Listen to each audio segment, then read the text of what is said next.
好啦，大家好啊！今日歡迎收聽呢個運動與情緒健康協會。咁啊，又要開一集嚟講下啦，開一集嚟講下，等我較翻細聽啲音樂先。講下最近呢，又有兩單係自殺啦，咁都係30幾歲嘅咋。咁兩單嘅共通點呢，亦都係情緒受到經濟嘅問題啊，又係即係財政問題啦。第一單就係屯門啦，第二單就係熊貓酒店啦。咁屯門嗰單呢，就係兩夫婦喺大興村嘅，分別係35歲嘅男士同埋34歲嘅女士啦。咁個女士咧當中咧仲係有7個月嘅身孕喺度啦。咁嘅男士嘅背景都比較複雜少少嘅，係因為咧佢6年前仲同前妻離咗婚之後咧有3名子女啦。咁亦都係要每個月要俾1萬蚊嘅，即係萬幾蚊嘅贍養費啦。直到去到2020年到2023年咧，佢因為工作壓力咧同埋經濟問題咧，患上有精神病啦，亦都係會要定期去醫院嗰度接受治療啦。但係喺舊年咧已經係按照咗遵從咗醫生嘅指示咧停止治療㗎啦，即係治療完畢咗㗎咯喎。咁個太太咧就係喺2024年識嘅，咁係上年嘅3月結婚啦，10月就有咗小朋友啦，係咪先？懷胎到依家有7個月㗎啦。咁咧，但係兩人咧決定係墮胎嘅喎，但係香港嘅醫生咧係冇人進行同佢墮胎嘅手術啦，可能7個月就未必係墮到胎啦。咁唯有喺10月10號嗰度咧，去台灣嗰度想做手術墮胎喎。咁兩個人咧喺台灣嗰度咧就逗留咗1個星期咧，咁最終咧都係冇人同佢墮胎啦，冇醫生可能做呢個手術啦，咁只能夠無奈咁樣返到香港。咁最終咧都係將手機同埋網上嘅銀行提款卡啦交晒俾屋企人咧，跟住就選擇咗離開啦，係咪先？咁仲係欠緊20萬嘅，仲係即係發現咗銀行信嘅，即係佢屋企人啊，係警方啊，警方喺佢屋企嘅住所入邊咧就有封銀行信，係指佢欠債20萬啦。咁即係相信係又揾唔到工啊，跟住之後即係知道自己冇能力咧嗰個湊小朋友啊，咁啊即係諗唔開啊，一時先，但係冇理由啊，男嘅諗唔開冇理由，女嘅都會同佢一齊係咁樣噶嘛，係咪先？即係可能即係坊間可能都係好多呢啲問題啊。咁我哋個會咧，只能夠係可能希望社工可以幫到手啦。即係如果接到呢啲咁嘅個案咧，我哋希望都會轉介到俾社工嘅朋友幫到手，睇下仲有啲乜嘢協助到呢啲咁嘅家庭啦。咁而我哋個會嘅實際行動咧，就可能都係希望佢即係補到即係一個星期可能有3到4日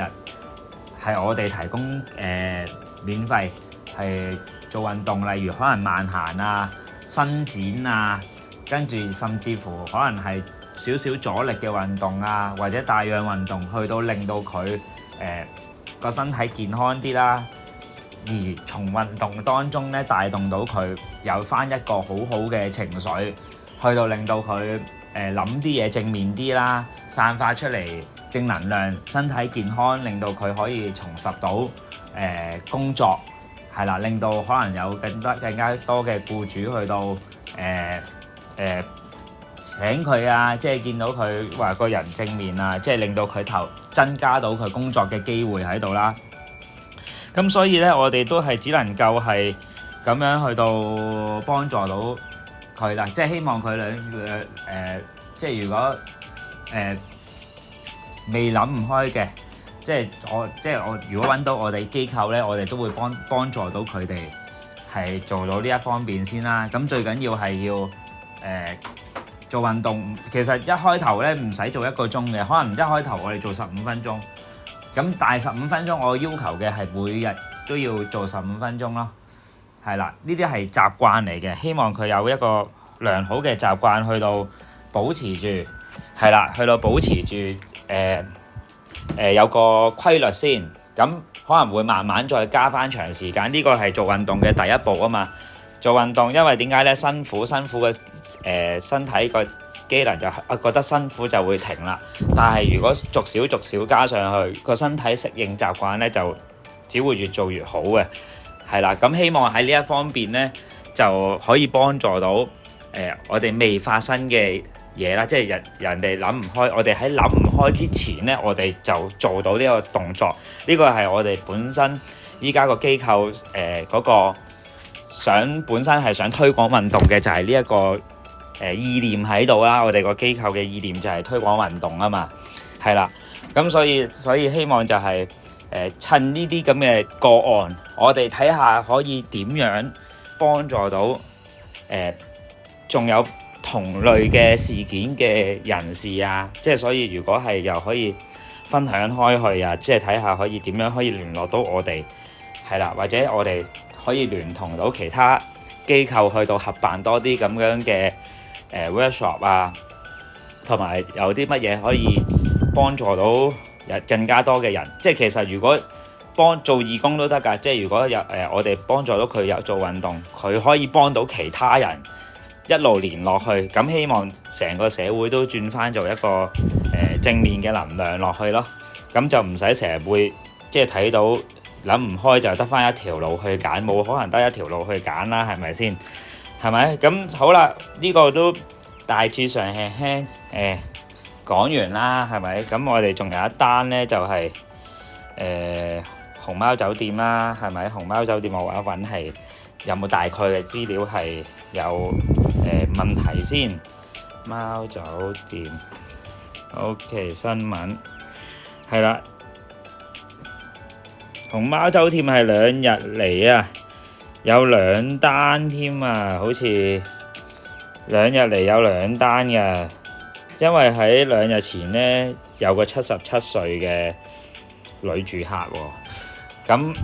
斷估唔係錢啦，係咪？我哋睇下先，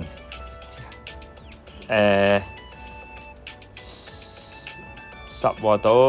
遺書係咩原因呢？睇下。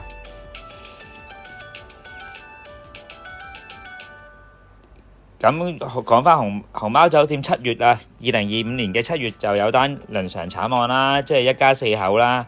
咁直大家都知嘅，呢個係俾情緒病所困擾啊嘛。嗰個男事主都係紀律部隊噶嘛，係啦。咁喺前2日就係有單就係女士77歲，咁揾唔到佢有啲乜嘢原因係有遺書嘅，但係揾唔到係有啲乜嘢原因係自尋短見啊，係啦。但係呢，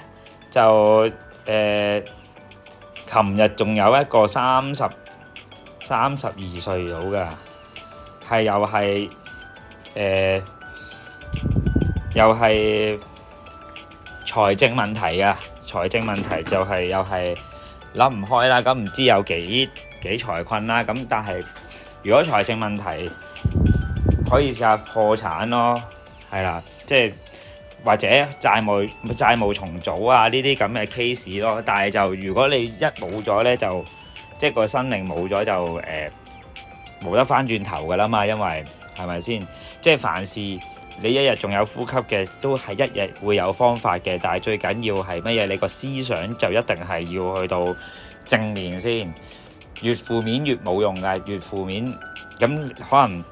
你就要尋求方法啊嘛。咁最好嘅方法一定係靜坐、行沙灘、放空，呢啲唔得咯喎，因為點解啊？因為可能都會令到你再負面翻㗎嘛。你咁就要加入翻啲正念喎。點樣可以加入正念啊？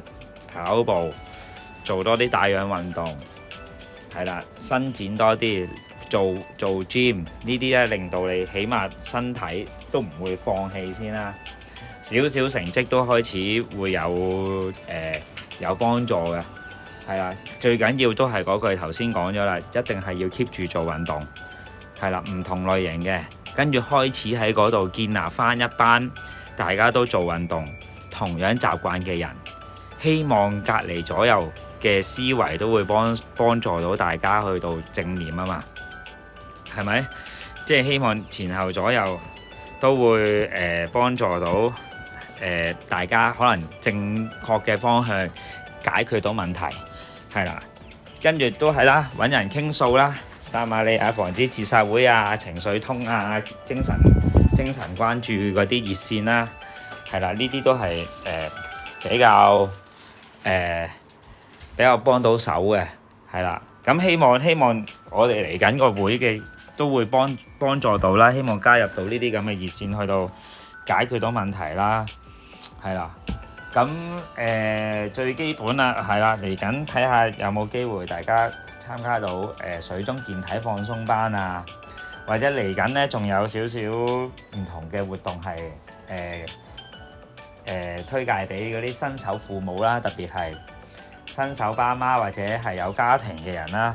咁希望就係多啲運動。咁2026年有個跑步班啦，咁我哋希望有人參加到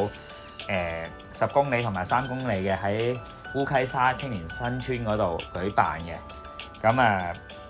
希望多啲支持下呢啲咁樣嘅活動。我哋亦都係，如果有人想參加呢，亦都可以聯絡我哋本會。咁我哋都會有 sponsor 俾佢哋嘅，係啦。希望佢哋出席參加到啫，成績都係其次嘅，係啦。咁固然成績好啊，更加好啦。對我哋嚟講，係啦。如果唔好都唔緊要嘅，出席就 OK 噶啦，係啦。咁係咯，今集去到呢一度啦，多謝大家收聽，好，拜拜。